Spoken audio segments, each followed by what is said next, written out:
Good news is no news. That's the message most journalists want to give us, and that's a dramatic mistake. I'm Charles Groenhuizen. I'm 65. I've been a journalist for over 40 years. We have to realize that journalism is like a mirror. Our viewers, our readers look in this mirror and they're supposed to see the world as it is. And they don't. They see a mirror which is fogged up. It's always the negative side of life. And I try to correct that mistake a teeny tiny little bit. What I try to do as a journalist now is give more a long-term perspective. What I see on TV all the time is a lot of noise, breaking news. I like to focus on silent revolutions, but they are extremely important, but long-term. I'm an optimist because I look at facts. Think about the decline in extreme poverty. It's unbelievable what we accomplished in the last 25, 30 years. More than 100,000 people every day who come out of extreme poverty. Think about child mortality. Think about average life expectancy.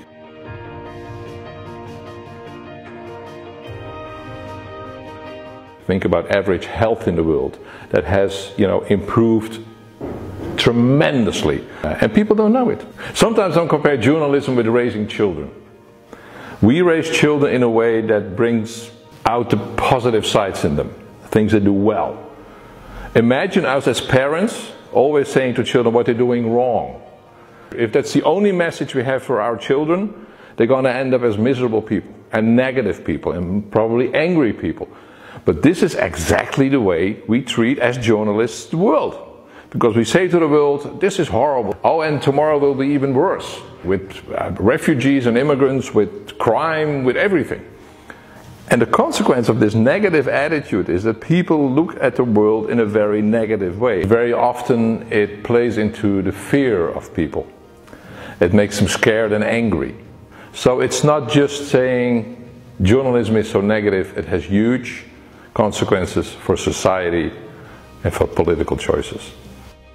The basic difference I have with a lot of my colleagues, they tend to amplify the bad stuff in the world. I would go for the opposite, amplify the good without forgetting the bad. There's some huge issues, of course, and challenges. Think about the climate crisis, immigration, inequality. But at the same time, the progress in so many fields is unprecedented.